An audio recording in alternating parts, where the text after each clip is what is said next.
আমাদের পঞ্চম সংশয়, শেষ সংশয়। চতুর্থ সংশয় তারা বলেছে যে হাদিস অনেক ধরনের, কিছু হাদিস সহি, কিছু হাদিস জয়ীফ, কিছু হাদিসের সানাদে আপত্তি, কিছু হাদিসের মাতানে আপত্তি।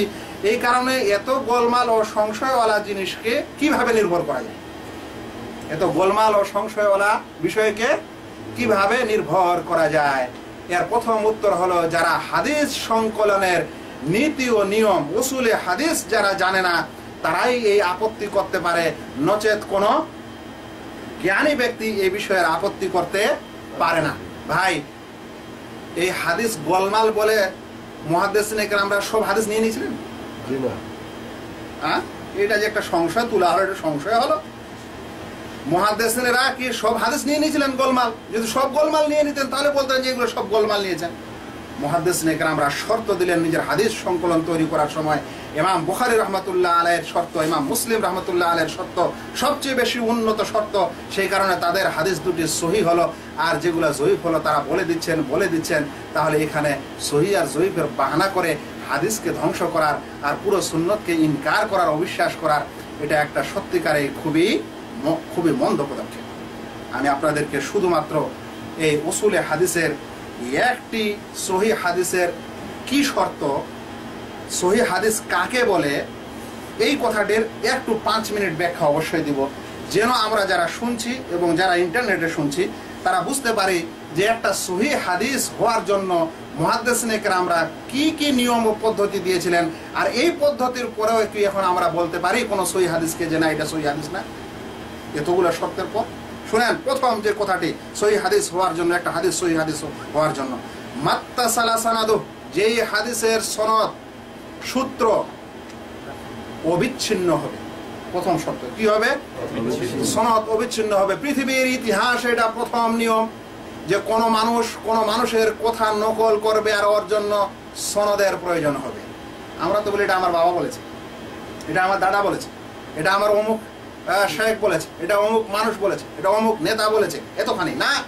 নবী সাল্লাল্লাহু আলাইহি সাল্লামের কথার সময় যদি কেউ বলতো, কারণ 100-150 বছর পর যখন হাদিস সংকলন করা হয় তখন যে কেউ বলতো যেটা নবীর কথা বলা, তো তুমি কার কাছে শুনেছো রে বাবা, আগে এটা বলো, আর ও যার কাছে শুনেছো ওইটাও বলো। এইভাবে করতে করতে নবী সাল্লাল্লাহু আলাইহি সাল্লামের কাছে কে শুনলো, এই বিষয়টাকে বলা হচ্ছে সূত্র, সানাদ, এটাকেই বলা হচ্ছে চেন। এই চেনটা যেন বিচ্ছিন্ন না হয়, এটা প্রথম শর্ত হলো। বিচ্ছিন্ন কেমন করা হয় বলবে, এটা কি তৈরি করতে কোনো সমস্যা আছে? আমাদের কিছু মানুষ বলতে পারে যে একজন মানুষ বলে দিল আমি ওর কাছে শুনেছি, আমি ওর কাছে শুনেছি, আমি ওর কাছে শুনেছি। না, যারা ইসলামিক লাইব্রেরিতে ঢুকেছেন তারা দেখবেন যে হাদিসের যেখানে সাবজেক্ট রাখা থাকে সেখানে একটা বড় ধরনের কালেকশন থাকে হাদিসের সহিহ জয়ীফ হওয়ার জন্য, বা রিজালুল ইসনাদ, সানাদের ব্যক্তিগুলো জীবনী জানার জন্য কিছু বই থাকে। যে সকল বই যদি আপনি মাটিতে দাঁড় করা দেন, একের পর এক থাক তুলেন, তাহলে এক একজন লেখক আপনার একজন মানুষের মতো, যতখানি একজন মানুষ উঁচু হয়, লম্বা হয়, অতগুলো শুধু ওই বইয়ের খণ্ড। সবচেয়ে বেশি এই বিষয়ে বই লেখা হয়েছে, এই বিষয়ে সবচেয়ে বেশি করা হয়েছে, সূক্ষ্মতা অবলম্বন করা হয়েছে, এবং সেখানে প্রত্যেকটা রাবীর জীবনী বর্ণনা করা হয়েছে, রাবীর তাবাকা বর্ণনা করা হয়েছে, কে কোন যুগের রাবী। কোন ব্যক্তি যদি এরকম বলে, এখন কোন ব্যক্তি যদি বলে যে ভাই আমি শেখ নাসিরউদ্দিন আলবানির কাছে এই হাদিসটি শুনেছি, খাবজিতে আছে, বলে কখন শুনেছো ভাই? তো বলছে যে আমি এই 2 বছর আগে শুনেছি। শেখ নাসিরউদ্দিন আলবানি কতদিন আগে মারা গেছেন? 10 বছর 12 বছর, 10 বছর আগে, 12 বছর আগে মারা গেছে। তাহলে এখানে ও কি ধরা পড়ে গেল? সেখানে চোর ধরা পড়ে গেল, মিথ্যা বলেছে। কেউ এরকম যদি বলে যে আমি ওর কাছে শুনেছি, অথচ দেখা গেল যে ওর মৃত্যু আগে হয়ে গেছে, বলেছে আমি ওর কাছে শুনেছি, অথচ সেই দুজনের মধ্যে সাক্ষাৎই হয়নি। এ ছিল মদিনায় আর ও ছিল সিরিয়ায়, জীবনে কোনোদিন একসঙ্গে সাক্ষাৎ হয়নি। তাহলে হচ্ছে এগুলা বিচ্ছিন্নতার কারণ। এরকম বহু কারণে হাদিসটি কি হয়ে যায়? বিচ্ছিন্ন হয়ে যায়। উপরের সনদে আপনাকে কিছুই মনে না হতে পারে, মুহাদ্দিসিনে কেরামরা তারা বলে দিবেন যে কোথায় কোথায় বিচ্ছিন্নতা রয়েছে। এটা 1 নম্বর। দ্বিতীয় নম্বর, হাদিসটি সহিহ হওয়ার জন্য হাদিসটি নকলকারী, মানে এই সনদে যারা সূত্রে নাম আসবে, বর্ণনা দিবে, এই বর্ণনাকারীগুলি যেন সৎ হয়। কি হয়? সৎ হয়। সৎ মানে কি ভাই বাংলাতে বলেন তো? মানুষটা খুব সৎ। সৎ মুহাদ্দিসিনের পরিভাষায় শুনেন, সৎ কাকে বলা হয়? মুহাদ্দিসিনের পরিভাষায় সৎ হচ্ছে ওই ব্যক্তি যেই ব্যক্তি বলছেন যে আন্না কুল্লা রাবিন মিন রুয়াতিহি ইত্তাসাফা বিকাউনিহি মুসলিমান বালিগান আকিলান, সৎ কথাটির অর্থ হবে সেই ব্যক্তি যেন মুসলিম হয়, শুধু মুসলিমই নয় বরং সে সাবালক হয়, শুধু সাবালকই নয় যেন সে সজ্ঞানী হয়, শুধু সজ্ঞানী নয় সে যেন তার দ্বারায় যেন কোনো ফিসকি কাজ না হয়ে থাকে। ফিসকি কাজ কি জিনিস? যে কোনো কাবিরা গুনাহ, যে কোনো কবিরা গুনাহ জীবনে হয়ে থাকলে সেই ব্যক্তি আর কি হবে না? সেই সৎ হবে না, হাদিসের সেই হাদিস আর গ্রহণীয় হবে না। এতখানি না, তারপরে বলছেন যে ওয়া গায়রু মাখরুমিল মুরুওয়াহ, মুরুওয়াতের বিপরীতকারী যেন না হয়। মুরুওয়াত কি জানিস? কি জিনিস? মুরুওয়াত আসলে শরীয়তের কোনো বিধান না, ইসলামের কোনো বিধান না, সামাজিক একটি বিধান যেটা রক্ষা করা হয়। সমাজে ভালো মন্দের অনেকগুলো বিধান আছে কি নাই, নিয়ম আছে কি নাই? প্রত্যেক সমাজে শরিয়ার বিধান নয়, তারপরেও কিছু কি আছে? নিয়ম আছে।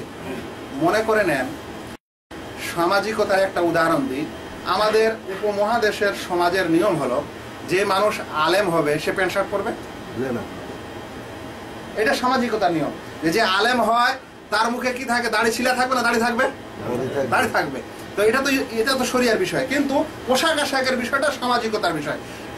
শরিয়া পোশাক আশাকে বিশেষ কিছু নিয়ম বেঁধে দিয়েছেন, ঢলা ঢালা হয়, বাইরে থেকে যেন ভিতরের অংশ দেখা না যায়, আর যেন কোনো বিশেষ মাযহাবের পোশাক না হয়, তাহলে সে পড়তে পারে, জায়েজ মুবাহ পোশাক পরা। কিন্তু আমাদের সমাজে আলেম ওলামার একটা বিশেষ সমাজ আছে, পরিচিত, যে মানুষ পাঞ্জাবি পায়জামা পরে টুপি থাকে, পরিচিত। মানুষ যখন আমাদের দেশে জুমার খুতবা দেয় কোনো আলেম, তখন টুপি ছাড়াই দেয় না, টুপি দিয়ে করে দেয়। এটা হলো সামাজিকতা। এখন যদি কোনো রাবি ও সামাজিকতা করে থাকে, ও সামাজিক নিয়মে কিছু করে থাকে, তাহলে ওরও হাদিস নেওয়া হবে, সেই হাদিসটাও গ্রহণীয় হবে না। তাহলে এই শর্তগুলো কি বুঝায়? এই শর্তগুলাই তো হচ্ছে যে যখন মুহাদ্দিসিন ইকরামগণ কোনো হাদিসকে সহিহ ও যঈফ বলছেন, তার মানে তাদের সহিহ ও যঈফ হওয়ার পিছনে বিশেষ কিছু নিয়ম আছে, কারণ আছে, যেগুলো এত কঠিন ও শক্ত, যেগুলো বর্তমান যুগে যদি কোনো মানুষের একটা কথা বা কোনো মানুষের যদি মানে একটা এরকম সনদ যাচাই বাছাই করা হয়, তো আল্লাহ জানে সে কোনো একটা সনদ সহি পাওয়া যাবে কিনা। উপায় নাই, কিন্তু সেই যুগে ছিল। তো যারা এই জ্ঞান জানে না হাদিস সংকলনের এবং হাদিসের উসুলে হাদিসের, তারা এরকম কথা বলে। আমার মনে হয় সত্যিকারে এই আহলে কোরআনরা আহলুল হাদিসের যেটা বিশেষ শ্রম এবং নিয়ম ও নীতি, সেগুলোকে তারা বিশ্বাস করতে পারছে না বলে এরকম কটূক্তি করে।